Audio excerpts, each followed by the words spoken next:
Queridos irmãos, podem assentar? A graça e a paz, irmãos, nosso Senhor e Salvador Jesus Cristo. Amém. Privilégio, irmãos, estar com vocês em mais um horário, já que eu já estive no horário da manhã e pregando a palavra de Deus. É um privilégio para nós sermos bocas do Senhor e é uma responsabilidade enorme. Irmãos, eu convido você a abrir a palavra do Senhor no Evangelho segundo escreveu Marcos.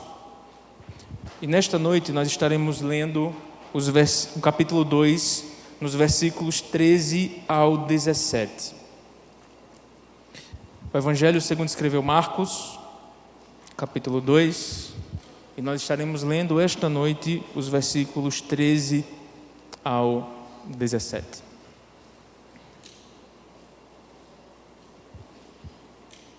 E assim diz, irmãos, a preciosa palavra do Senhor.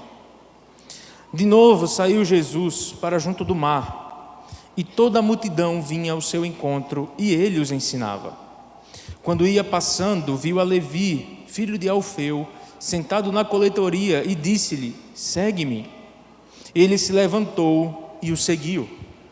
Achando-se Jesus à mesa na casa de Levi, estavam juntamente com ele e com seus discípulos muitos publicanos e pecadores, porque estes eram em grande número e também o seguiam. Os escribas dos fariseus, vendo-o comer em companhia dos pecadores e publicanos, perguntavam aos discípulos dele: por que come e bebe ele com os publicanos e pecadores? Tendo Jesus ouvido isto, respondeu-lhes: os sãos não precisam de médico, e sim os doentes. Não vim chamar os justos, e sim pecadores. Amém. Vamos orar, irmãos, uma vez mais. Senhor Deus, Deus Criador do céu e da terra, Deus soberano, Deus bondoso, é por Tua causa, Senhor, que nós estamos aqui hoje, nesta noite, oferecendo um culto ao Senhor, na certeza que o Senhor nos resgatou, que o Senhor nos purificou e que o Senhor está aqui conosco neste lugar, que o Senhor canta quando nós cantamos, que o Senhor escuta quando oramos, que o Senhor fala quando lemos a palavra. E a gente te agradece, Senhor, por tantos privilégios que o Senhor nos dá de estarmos aqui no dia do Senhor, oferecendo culto ao Senhor. Então, Senhor, recebe tudo o que estamos fazendo aqui e fala conosco, Senhor, através da Tua palavra. Me usa, Senhor, como instrumento em Tuas mãos. Esta é a nossa oração, em nome do Senhor e Salvador Jesus Cristo. Amém. Amém. Irmãos, hoje de manhã nós vimos o trecho anterior, dos versículos 1 ao 12, onde Jesus cura um paralítico. E aqui, irmãos, nós estamos vendo onde Jesus vai continuar chamando e Jesus vai continuar realizando coisas magníficas. Talvez não tão magníficas como um paralítico andar. Mas a verdade, irmãos, é que Jesus continua salvando pecadores. E eu quero que você imagine nesse momento um hospital onde o médico se recusasse a atender qualquer pessoa doente. Ele só aceitaria consultar quem estivesse perfeitamente saudável. Os enfermos que batessem a porta seriam mandados embora. Apenas os sadios, os fortes, os que não sentem dor alguma teriam acesso ao consultório. Será que nós acharíamos esse médico admirável ou um absurdo? Um médico assim teria entendido completamente errado a sua própria profissão. Médico existe por causa de doente. É a doença que dá sentido à sua vinda. Pois é exatamente essa imagem que Jesus escolhe para explicar quem Ele é e por que Ele veio. No fim da nossa passagem, quando os líderes religiosos o criticam por comer com gente da pior reputação, Jesus responde com uma frase que chama a nossa atenção. Não são os sãos que precisam de médico, e sim os doentes. Não vim chamar justos, e sim pecadores. Jesus é um médico, e como todo bom médico, ele não foge dos doentes, ele vai atrás deles. Nesta passagem nós vamos ver o médico em ação, em 3 movimentos. O primeiro, o médico procura, dos versículos 13 e 14. Depois o médico se aproxima, e depois, por fim, o médico declara quem ele veio atender. E a pergunta que eu quero deixar desde já para o seu coração é simples: Você já se reconheceu como doente o bastante para precisar deste médico? Meus irmãos, volte seus olhos para os versículos 13 e 14 e nós vamos ver o primeiro ponto que diz: o médico procura. E assim diz os versículos 13 e 14. De novo saiu Jesus para a beira do mar, e toda a multidão ia ter com ele e os ensinava. Quando ia passando, viu a Levi, filho de Alfeu, sentado na coletoria, e disse-lhe: segue-me. Ele se levantou e o seguiu. Repare, meu irmão, antes de tudo, no que Jesus está fazendo. Ele saiu e estava passando. Marcos insiste em nos mostrar um Jesus em movimento. O Evangelho de Marcos quase não apresenta Jesus como um mestre sentado numa cadeira, esperando que os interessados venham até ele. Ao contrário, é o retrato de um mestre itinerante que anda, que vai, que atravessa cidades e chega à beira de um lago. O Evangelho de Marcos não é apenas algo que se fala, é algo que se vive, que se encarna, que encaminha em direção às pessoas. E isso já nos diz muito, irmãos, sobre o coração de Deus. Jesus não fica sentado em casa recebendo chamados. Ele mesmo faz o chamado. Ele não espera o doente marcar consulta. Ele vai até onde o doente está. E onde ele foi? E você volta para o versículo 13. Quando ia passando, ele vê Levi sentado na coletoria. Primeiro, irmãos, precisamos entender quem era Levi, para sentir o peso desta cena. Levi era um publicano, um coletor de impostos a serviço de Herodes Antipas. E não havia na sociedade judaica do primeiro século categoria mais desprezada.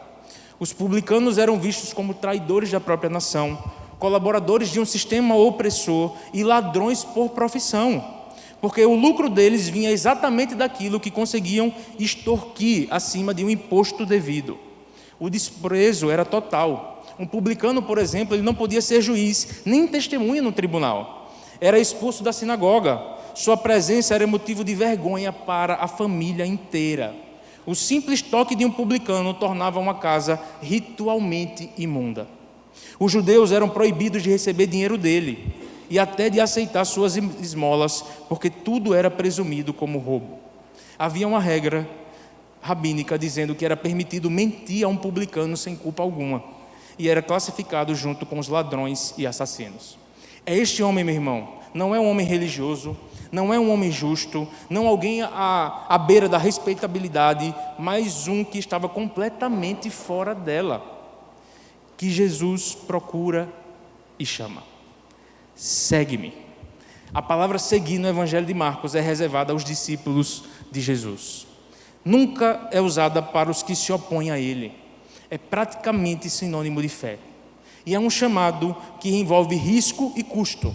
Seguir é algo que se faz, não apenas algo em que se pensa ou se crê. Mas o que é mais impressionante aqui é a ausência total de pré-requisitos. Note que Jesus não pede que Levi primeiro se arrependa, que Levi largue o emprego, que Levi prove sua sinceridade ou passe por um período de provação. Ele simplesmente chama. E Levi, como os 4 pescadores antes dele, se levanta e segue, sem diálogo, sem negociação, apenas respondendo à autoridade daquele chamado. Meus irmãos, a primeira grande verdade que precisamos levar ao nosso coração hoje: a nossa salvação não começa com nossa busca por Deus, mas começa com a busca de Deus por nós.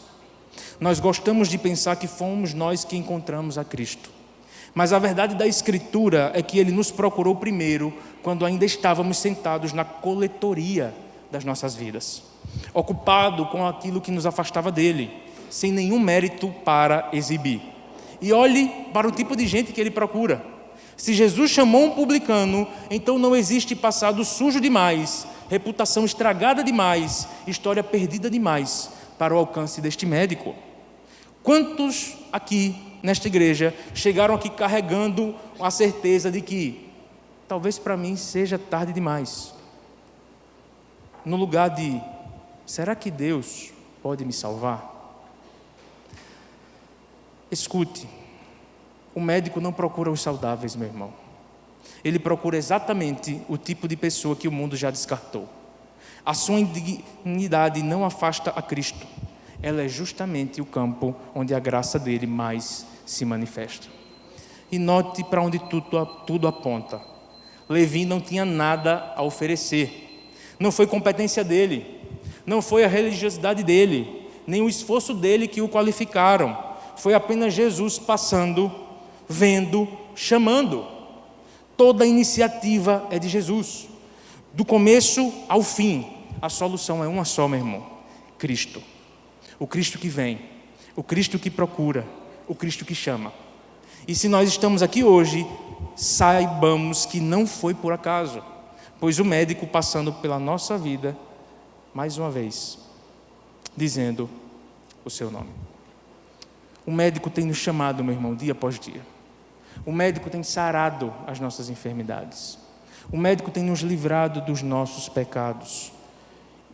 E como ele fez isso? Olha agora para os versículos 15 ao 16, onde nós vamos ver o médico se aproximando. E diz assim o texto: achando-se Jesus à mesa na casa de Levi, estavam juntamente com ele e com seus discípulos muitos publicanos e pecadores, porque estes eram em grande número e também o seguiam. Os escribas dos fariseus, vendo-o comer em companhia dos pescadores e publicanos, perguntavam aos discípulos dele: por que come e bebe ele com os publicanos e pecadores? Irmão, se chamar Levi já foi uma surpresa grande, o que vem agora é ainda maior. Em vez de parar em Levi, parece que para os outros a ofensa se multiplica. Em resposta agradecida ao chamado, Levi oferece um banquete. E Levi oferece um banquete, a sua casa se enche de pessoas que eram consideradas indignas, publicanos e pecadores, que eram os amigos e os colegas dele, já que ele era traidor para todo o resto. Mas Jesus não fica à distância. O texto diz que ele estava reclinado à mesa com eles, na postura da comunhão íntima, nesse banquete festivo. O médico não atende de longe, de máscaras e luvas, evitando o contágio. Ele se aproxima, se assenta e ele come com esses doentes. Para entender, irmãos, esse choque, precisamos saber o que significava aquela refeição. Comer com alguém no mundo antigo era um ato profundamente social e simbólico. Normalmente só se comia com pessoas do mesmo status, da mesma pureza. Um fariseu zeloso jamais se assentaria à mesa.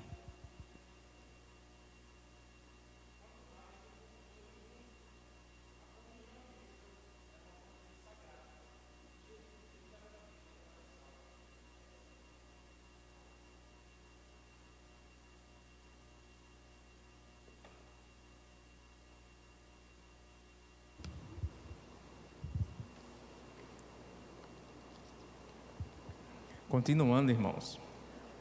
Parte 2. Irmãos, então pense. E quem são esses pecadores, afinal, desse texto? Os publicanos nós já vimos na pessoa de Levi. Mas quem são esses pecadores que o texto vai apontar que Jesus se assenta com eles também? Note que esse termo não vai se referir a pessoas que ocasionalmente tropeçavam na lei. Refere-se aos ímpios, aqueles que se colocavam fundamentalmente fora da lei, categoricamente condenados pela religião oficial. Havia entre eles criminosos de fato, mas havia também muita gente comum, apenas ocupada demais, pobre demais ou ignorante demais para viver conforme as regras minuciosas das autoridades religiosas. Aos olhos dos fariseus, todos eram jogados no mesmo balde do desprezo. E a reação, a gente já imagina como foi. Eles perguntam: por que come ele com os publicanos e pecadores? Note quem faz a pergunta e onde eles estão. Levi seguiu a Jesus, os publicanos e pecadores seguiram Jesus.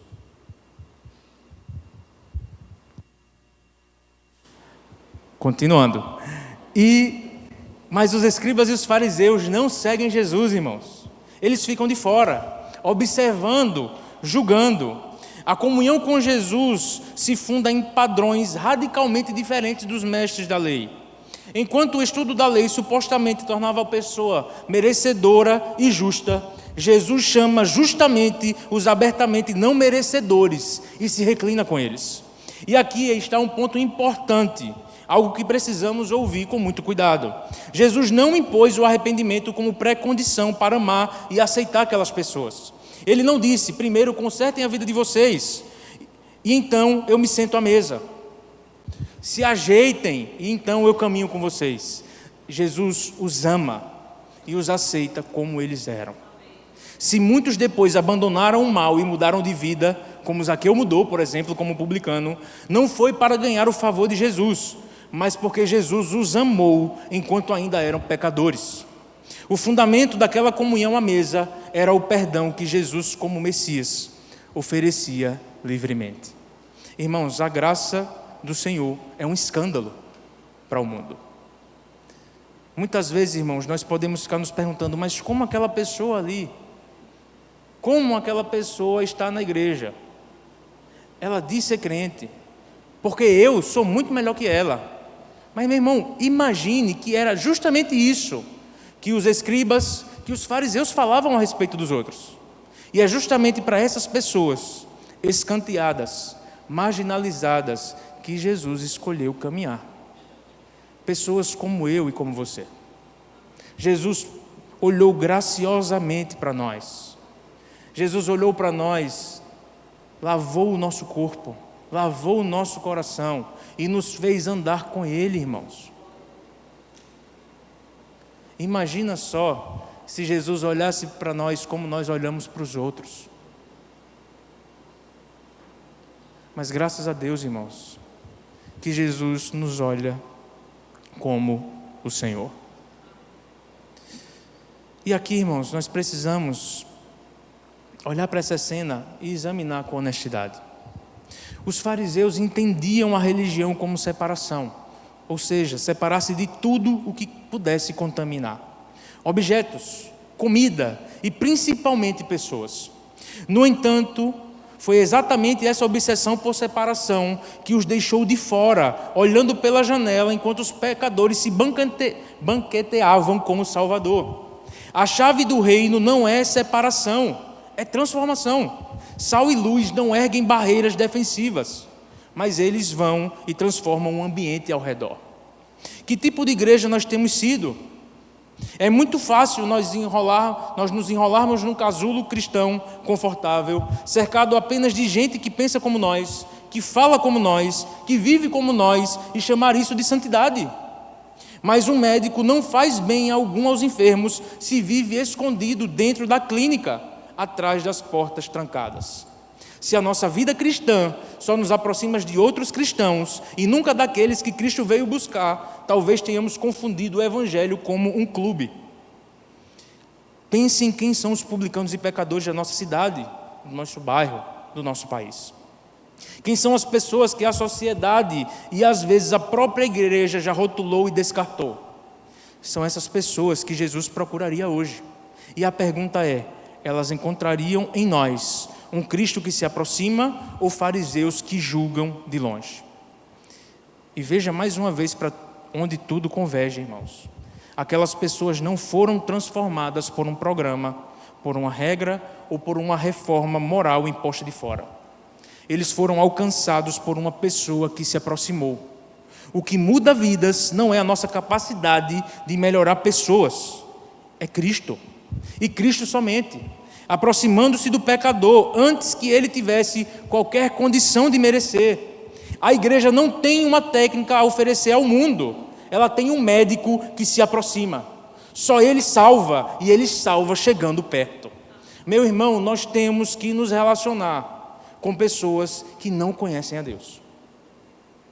Nós temos no nosso trabalho, na sua vizinhança, na nossa vizinhança, nos nossos familiares, existem pessoas ainda que não conhecem o Senhor.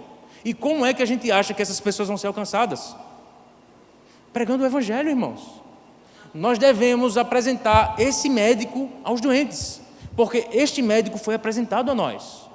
Eu não estou dizendo para você se assentar onde eles assentam, nas ordens dos escarnecedores e tudo, não estou dizendo isso.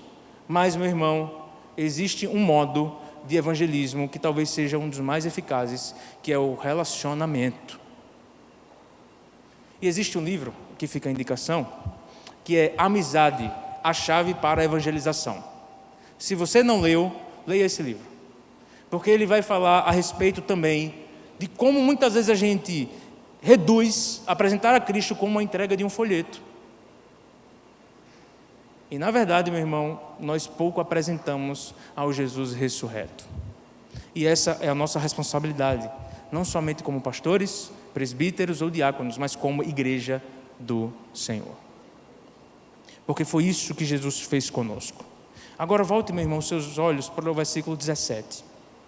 E você vai ver que o médico faz uma declaração. O médico declara e diz assim: tendo Jesus ouvido isto, respondeu-lhes: os sãos não precisam de médico, e sim os doentes. Não vim chamar justos, e sim pecadores. Toda a cena culmina nesta única e inesquecível declaração. Jesus toma um provérbio que era conhecido tanto entre judeus quanto entre os povos ao redor. Os sãos não precisam de médico, e o aplica à sua missão. É um paralelismo perfeito, com dois contrastes que se espelham: sãos e doentes, justos e pecadores. Jesus, o grande médico, veio para os espiritualmente necessitados. E esta frase, irmãos, é o ponto-chave de tudo. Ela nos revela a diferença entre a missão de Jesus e dos mestres da lei. Eles vinham para instruir, ele veio para redimir. Eles vinham para apontar quem estava dentro e quem estava fora. Jesus veio para curar quem estava doente. E considerando essa missão, não faz o menor sentido Jesus evitar os publicanos e pecadores. Tão pouco sentido quanto o médico evitar os doentes. Um médico que só quer companhia de gente saudável negou a própria vocação. Mas há uma ironia escondida aqui. E ela é dirigida, irmãos, aos que ouviam de fora, com o nariz torcido. Quando Jesus diz: não vim chamar justos, e sim pecadores, ele não está dizendo que existe uma classe de pessoas realmente justas que não precisam dele. Ele está expondo a cegueira dos que se julgavam justos. O problema dos fariseus nunca foi serem bons demais para precisar do médico, mas foi acharem que estavam saudáveis quando estavam mortalmente doentes. Existe uma doença, meu irmão, pior do que a do publicano. É a doença de quem está doente e jura que está são. Eu não sei se você já teve a oportunidade de conversar com alguém viciado. E quando você vai conversar com alguém viciado, ele vai dizer uma palavra simples, que é: não, eu largo quando eu quiser. E aí, meu irmão, vai 15, 20 anos no vício, 30, 40, e ele não larga. Então você vê que ele não assume que ele é viciado. Você vai ver que ele não assume que tem controle sobre o seu vício, que ele não tem controle sobre o seu vício, mas ele fala: não, quando eu quiser eu largo. Seja viciado em qualquer coisa. E assim são as pessoas que acham que não precisam de um Senhor. As pessoas que olham para os outros, dizem que são melhores do que todo mundo e acham que são mais justas do que as outras. Mas olha a ironia que Jesus fala. De certa forma, irmãos, os maiores pecadores estavam mais perto de Deus do que os que se consideravam justos. E por quê? Porque os pecadores tinham consciência da sua própria necessidade. O publicano sabia que estava doente. O fariseu não. E é impossível receber a cura de um médico que você está convencido de não precisar. Romanos 5,20 diz: onde abundou o pecado, superabundou a graça. Mas essa graça só é recebida por mãos que se reconhecem vazias. Meus irmãos, nós temos que reconhecer que precisamos do nosso Senhor. E muitas das vezes as nossas devocionais saem de ordem. Porque muitas vezes nós queremos tomar o controle com as nossas próprias mãos. No fim, a gente deixando de fazer as devocionais, a gente está dizendo: Senhor, eu não preciso do Senhor. Eu não preciso da Tua palavra para viver. Eu não preciso da Sua graça para viver. E por isso eu vivo tranquilamente sem um relacionamento com o Senhor.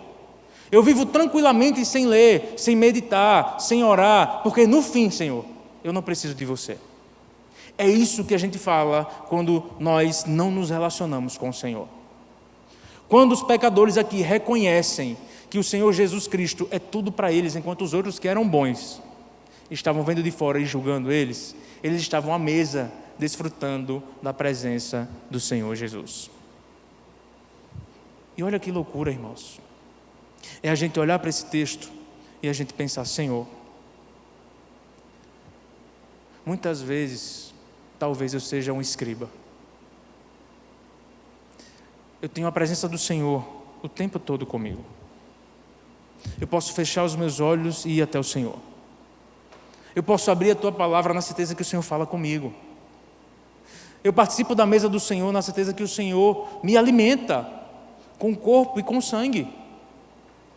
Que o Senhor me santifica. Mas muitas são, às vezes, irmãos, dias, meses, anos, que eu não me coloco diante do Senhor com sinceridade.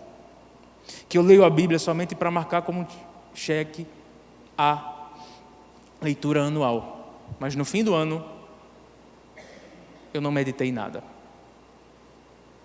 Note, irmãos, que a gente transformou a Bíblia não na palavra que dá vida, não na palavra que alimenta, mas a gente transformou a Bíblia como se fosse um horóscopo. A gente abre, aí está lá, 19 de julho. Aí você abre, texto tal, aí você lê, marcou lá, e só volta amanhã. Irmão, pense em como está o nosso relacionamento com o Senhor. Superficial. E aqui, irmãos, reconhecer-se doente é o começo da cura. Chegamos a esse ponto, irmãos, a esse ponto do sermão, onde muitas vezes a gente escuta e fala: não, se aquela pessoa estivesse aqui, era bom que ela estivesse ouvindo. Mas é nesse momento, meu irmão, que eu chamo a sua atenção, que deixa de ser sobre eles e passa a ser sobre nós. É fácil apontar o dedo para os fariseus da história. O difícil é reconhecer o fariseu que mora dentro de cada um de nós. Aquele que depois de anos de igreja começa a se sentir são, a olhar os pecadores de cima, a esquecer que também é apenas um doente que encontrou o médico. O maior perigo desta noite não é para quem chega quebrado, sabendo que precisa. É para quem chega achando que já está curado. Os pecadores confessos daquela casa entraram no reino antes dos mestres da lei. Não porque eram melhores, mas porque sabiam que eram doentes. A pergunta então não é quão saudável você aparenta estar, mas você já admitiu a sua doença diante do único que pode curá-la? E que ninguém saia daqui pensando que precisa primeiro se curar sozinho, para depois procurar um médico. Isso seria como um doente esperar sarar e só então ir para o hospital depois. É um absurdo, irmãos. Você não precisa melhorar para vir a Cristo. Você precisa vir a Cristo para melhorar. A transformação é o resultado da graça, nunca a sua condição. Venha como está, venha doente, venha publicano. O médico está passando e ele veio exatamente para nós. O médico está aqui, meu irmão, neste lugar. O Senhor Jesus operou grandes coisas no nosso meio. O Senhor Jesus tem transformado pessoas que para os olhos humanos era impossível. Que as pessoas falavam: não tem jeito. E Jesus deu jeito. E Jesus transformou. E depois disso, Jesus continua transformando gerações e gerações. Irmãos, isso é obra do Espírito Santo. O Deus que se encarnou, o Deus que se entregou por nós, foi o Deus que trouxe a cura à sua igreja. Meu irmão, não há um pecado tão grande, não há um passado tão triste que não possa ser diferente ou ser transformado pelo Senhor Jesus.